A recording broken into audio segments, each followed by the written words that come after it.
Halo Bapak Ibu yang saya hormati. Semoga hari ini tetap semangat dan diberi kesehatan ya. Pernah nggak sih merasa tubuh mulai gampang lemas? Atau bahkan pernah hampir jatuh padahal nggak ada halangan di depan? Atau mungkin Bapak Ibu pernah dengar cerita teman sebaya yang jatuh di kamar mandi atau waktu jalan biasa aja? Nah, kalau iya, itu tandanya kita perlu lebih hati-hati. Karena semakin bertambah usia, kekuatan otot dan keseimbangan tubuh memang bisa menurun. Tapi kabar baiknya, ada cara sederhana untuk membantu tubuh tetap kuat dan stabil, yaitu lewat makanan yang kita konsumsi setiap hari. Di video ini, kita akan bahas 5 makanan harian yang sangat membantu lansia supaya tetap kuat, tidak mudah jatuh, dan punya otot yang sehat. Semuanya bisa ditemukan dengan mudah, harganya pun masih ramah di kantong. Dan seperti biasa, nanti saya juga akan bagikan resep praktisnya, plus tips dan peringatannya supaya aman dikonsumsi setiap hari. Jadi, jangan kemana-mana ya. Langsung kita mulai dari makanan yang pertama, telur. Nah, makanan pertama yang bisa bantu lansia tetap kuat dan tidak mudah jatuh adalah telur. Kenapa telur? Karena telur itu sumber protein berkualitas tinggi, yang sangat penting untuk mempertahankan massa otot kita. Saat usia makin bertambah, tubuh kita alami yang namanya sarcopenia, yaitu penurunan massa otot. Kalau otot melemah, tubuh jadi gampang goyah, dan risiko jatuh makin tinggi. Nah, telur ini bisa bantu lawan itu semua. Apalagi putih telurnya, itu kaya akan asam amino esensial yang dibutuhkan tubuh untuk memperbaiki jaringan otot. Bukan cuma itu, telur juga mengandung vitamin D, vitamin B12, dan kolin, yang penting banget untuk keseimbangan, fungsi otak, dan kesehatan saraf. Semua itu berperan menjaga tubuh kita tetap responsif, kalau misalnya terpeleset atau kehilangan keseimbangan. Sebuah studi menyebutkan bahwa asupan protein harian yang cukup bisa secara signifikan menurunkan risiko jatuh pada lansia yang tinggal di rumah sendiri. Dan telur adalah salah satu sumber protein hewani terbaik, yang mudah diserap tubuh. Kalau susah mendapatkan telur ayam negeri, Bapak Ibu bisa pakai telur ayam kampung, telur bebek, atau bahkan telur puyuh dalam jumlah lebih sedikit.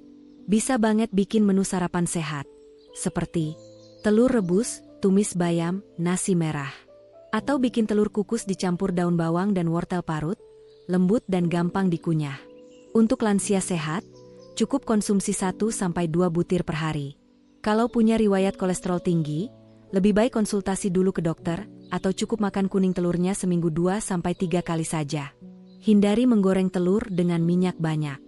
Lebih baik direbus, dikukus, atau ditumis dengan minyak zaitun atau minyak kelapa secukupnya. Kalau tadi kita bahas soal telur yang kaya protein, sekarang kita masuk ke buah yang hampir semua orang suka, harganya terjangkau, dan sering kita lihat di meja makan, pisang. Tapi tunggu dulu, pisang bukan cuma buah pengganjal lapar, loh. Untuk Bapak Ibu yang ingin tetap kuat, tidak mudah kram, dan tetap stabil saat berjalan, pisang bisa jadi sahabat harian yang sangat bermanfaat. Kenapa? Karena pisang mengandung kalium, yaitu mineral penting yang menjaga 1. Fungsi otot tetap prima. 2. Tekanan darah tetap stabil. 3. Dan sistem saraf bekerja dengan baik. Kalium ini penting banget, terutama di usia 60 tahun ke atas. Kalau tubuh kita kekurangan kalium, gejalanya bisa terasa sehari-hari. 1.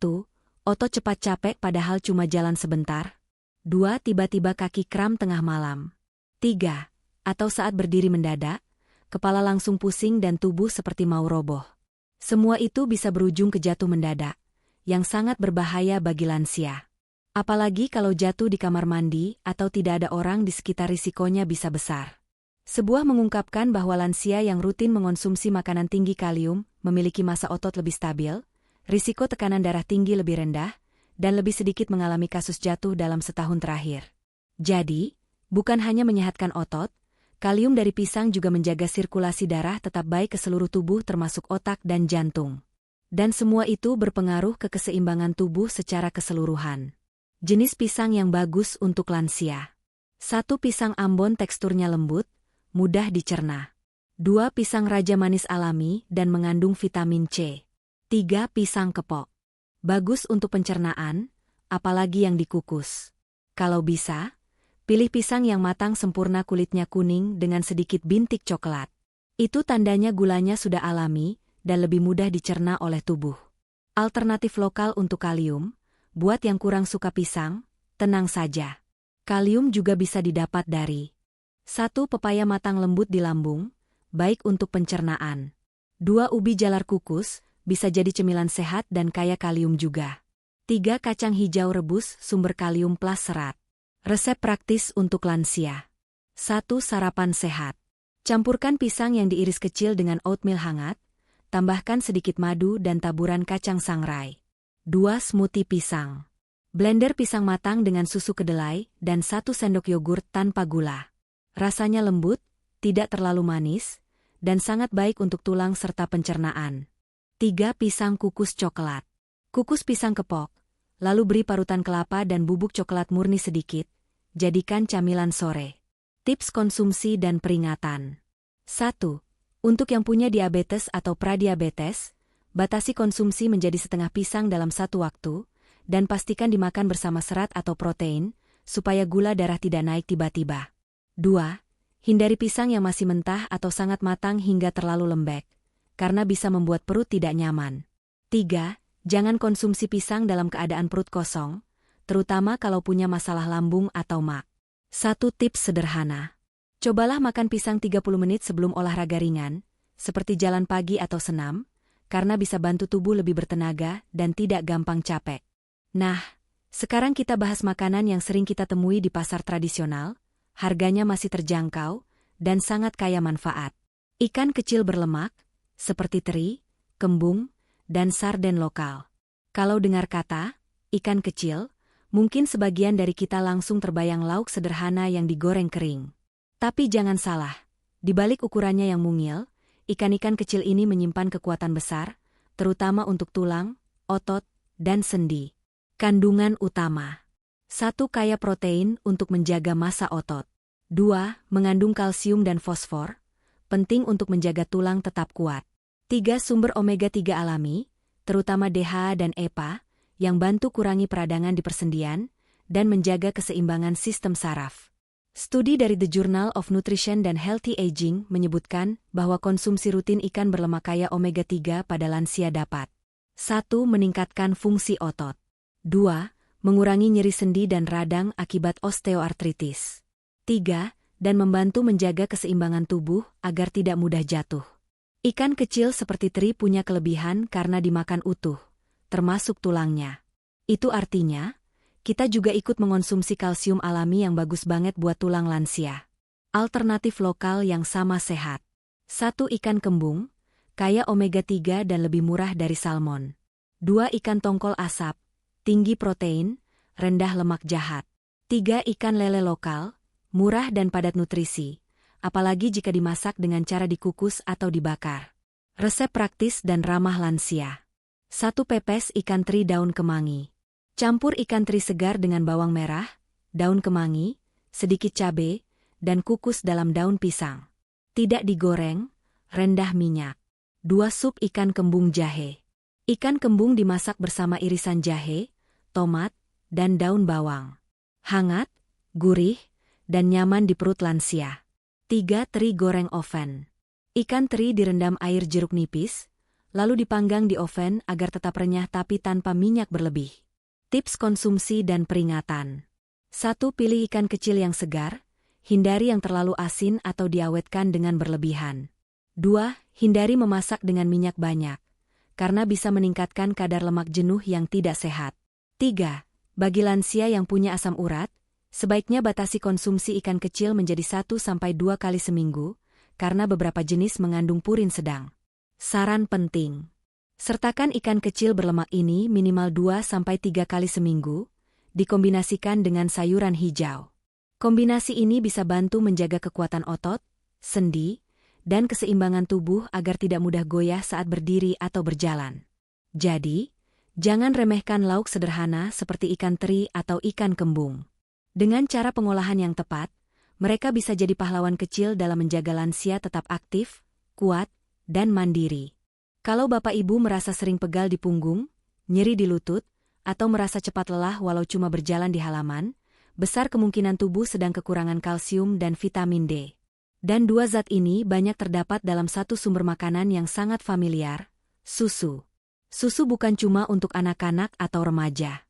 Justru, saat usia kita makin bertambah, tulang mulai kehilangan kalsium secara perlahan. Jika tidak diisi ulang dengan cukup, tulang bisa jadi rapuh, mudah keropos, dan memicu kondisi yang disebut osteoporosis. Penyebab utama lansia jadi mudah jatuh dan patah tulang. Apa saja manfaat utama susu untuk lansia? 1. Mengandung kalsium tinggi untuk memperkuat tulang. 2. Mengandung vitamin D, terutama pada susu yang difortifikasi, untuk membantu penyerapan kalsium. 3. Sumber protein berkualitas tinggi yang membantu menjaga dan membentuk massa otot.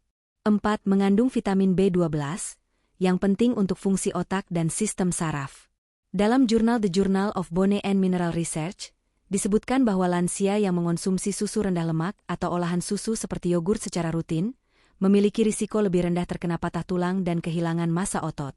Alternatif produk olahan susu. 1. Yogurt tanpa tambahan gula, baik untuk pencernaan dan tulang. 2. Keju lokal rendah garam, bisa jadi sumber protein tambahan. 3. Susu kedelai atau susu almond, cocok bagi yang intoleran laktosa, asalkan yang sudah difortifikasi dengan kalsium dan vitamin D. Resep praktis untuk lansia. 1. Sarapan smoothie susu yogurt. Campurkan setengah pisang matang, setengah gelas susu rendah lemak, 2 sendok yogurt, dan es batu. Blender sampai halus. Hasilnya, lembut di perut dan mengenyangkan. 2. Sup krim susu sayuran. Rebus wortel, kentang, dan brokoli, lalu blender dan campur dengan susu cair rendah lemak. Tambahkan lada putih dan sejumput garam Himalaya. 3. Puding susu jahe. Campur susu dengan agar-agar dan sedikit sari jahe. Dinginkan di kulkas. Cocok untuk camilan sehat sore hari. Tips konsumsi dan peringatan. 1. Pilih susu rendah lemak atau tanpa lemak, agar tidak memperburuk kolesterol. 2. Hindari susu kental manis, karena itu bukan susu murni, tetapi minuman tinggi gula. 3. Untuk yang punya masalah laktosa intoleran, pilih susu kedelai atau yogurt karena lebih ramah di perut. 4. Hindari minum susu berdekatan dengan konsumsi obat tertentu, seperti antibiotik atau obat osteoporosis, agar tidak mengganggu penyerapan. Kapan sebaiknya minum susu? 1. Pagi hari untuk menambah energi. 2. Atau malam sebelum tidur, karena bisa membantu kualitas tidur jadi lebih nyenyak dan tubuh lebih rileks. Susu bukan hanya tentang minuman, tapi tentang menjaga tulang tetap kokoh dan otot tetap terjaga, supaya Bapak Ibu tetap bisa berdiri tegak dan tidak mudah jatuh. Bapak Ibu pasti pernah dengar ucapan orang tua dulu. Kalau habis sakit atau kelelahan, minum air kelapa, ya. Ternyata, itu bukan sekadar petuah turun-temurun. Penjelasan ilmiahnya sangat masuk akal, terutama untuk kita yang sudah masuk usia 60-an ke atas. Air kelapa adalah minuman elektrolit alami yang sangat efektif untuk 1. Mengganti cairan tubuh yang hilang. 2. Mencegah kram otot. 3. Dan menjaga fungsi jantung serta otak tetap optimal. Apa saja kandungan ajaib dalam air kelapa? 1. Kalium tinggi, membantu kontraksi otot berjalan normal dan tekanan darah tetap stabil. 2. Magnesium, bantu mencegah kram dan menjaga detak jantung. 3. Sodium alami, menyeimbangkan cairan tubuh. 4. Glukosa alami, memberi energi tanpa tambahan gula buatan. Sebuah studi yang dipublikasikan dalam Journal of Physiological Anthropology menemukan bahwa air kelapa mampu menghidrasi tubuh lansia lebih efektif dibanding air putih biasa setelah aktivitas ringan. Selain itu, kandungan mineralnya mampu menurunkan risiko gangguan keseimbangan dan kelelahan otot. 1. Kenapa penting untuk lansia? Saat kita lanjut usia, sensasi haus menurun. Artinya, tubuh bisa kekurangan cairan tanpa terasa. Kalau tubuh kekurangan cairan. 2. Tekanan darah bisa menurun mendadak saat berdiri. 3. Kaki bisa terasa lemas, bahkan kesemutan. 4. Risiko jatuh meningkat karena tubuh tidak stabil. Dengan mengonsumsi air kelapa secara rutin, tapi tidak berlebihan, tubuh lansia bisa tetap terhidrasi dan tidak mudah goyah. Cara menyajikan air kelapa untuk lansia. 1. Air kelapa murni dingin. Sajikan langsung dari buah, tanpa gula tambahan. Bisa ditambahkan perasan jeruk nipis agar lebih segar. 2. Air kelapa campur biji selasih. Rendam biji selasih, lalu campur ke dalam air kelapa. Kaya serat dan bantu pencernaan. 3 jus air kelapa pepaya. Blender air kelapa dengan irisan pepaya matang. Cocok untuk pencernaan dan mempercepat pemulihan setelah aktivitas. Peringatan konsumsi. 1. Bagi lansia dengan gagal ginjal atau gangguan elektrolit, sebaiknya konsultasikan dulu ke dokter sebelum rutin minum air kelapa. 2. Jangan minum air kelapa setiap hari berlebihan, cukup 2-3 kali seminggu saja, masing-masing sekitar 1 gelas, 200-250 ml. 3. Pilih air kelapa murni dari buah, hindari air kelapa kemasan yang mengandung tambahan gula dan pengawet. Kapan waktu terbaik untuk minum air kelapa? 1. Setelah bangun pagi, bantu rehidrasi setelah tidur semalaman. 2. Setelah aktivitas fisik ringan, seperti jalan pagi, menyiram tanaman, atau senam ringan. Nah Bapak Ibu, ternyata dengan menambahkan segelas air kelapa beberapa kali seminggu, tubuh bisa tetap segar, otot tidak gampang kram, dan tubuh lebih stabil saat berdiri maupun berjalan. Sahabat sehat semua, kita sudah bahas 5 makanan harian yang sederhana tapi luar biasa, yang bisa membantu lansia tetap kuat, tidak mudah lelah, dan yang paling penting, tidak mudah jatuh. Mulai dari sayuran hijau, pisang, ikan kecil berlemak, susu, sampai air kelapa. Semuanya punya peran penting menjaga keseimbangan tubuh, kekuatan otot, dan daya tahan lansia. Mungkin beberapa makanan ini sudah sering ada di rumah Bapak Ibu, tinggal bagaimana kita mengolah dan mengonsumsinya secara rutin dan benar. Sekarang, saya ingin mengajak Bapak Ibu semua. Silakan absen di kolom komentar ya, tulis nama dan asal kota atau desa. Karena lewat komentar, saya tahu siapa saja yang rutin hadir di channel ini dan ikut jaga semangat sehat bersama. Kalau berkenan, boleh juga berbagi. Makanan apa yang paling sering Bapak Ibu konsumsi dari 5 yang tadi? Atau, adakah resep khas keluarga yang ingin dibagikan ke penonton lainnya? Jangan lupa juga untuk subscribe dan aktifkan lonceng notifikasi. Karena setiap minggu akan ada video baru, penuh tips sehat, makanan bergizi, dan pembahasan ringan yang bermanfaat untuk kita semua, khususnya untuk usia 60 tahun ke atas. Dan terakhir, izinkan saya sampaikan salam hangat dan terima kasih untuk beberapa penonton yang selalu aktif. Bu Yulia dari Bekasi, yang rajin share video ini ke grup senam lansianya. Pak Darto di Salatiga, yang katanya sekarang rutin minum air kelapa 2 kali seminggu.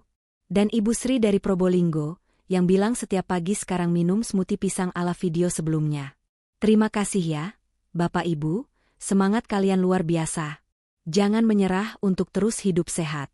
Karena dengan tubuh yang kuat, pikiran yang jernih, dan semangat yang stabil, kita bisa tetap mandiri, aktif, dan bahagia, tanpa harus merepotkan anak cucu kita. Sampai jumpa di video berikutnya. Tetap sehat, tetap semangat, dan seperti biasa. Salam hangat dari saya untuk seluruh sahabat lansia di seluruh dunia.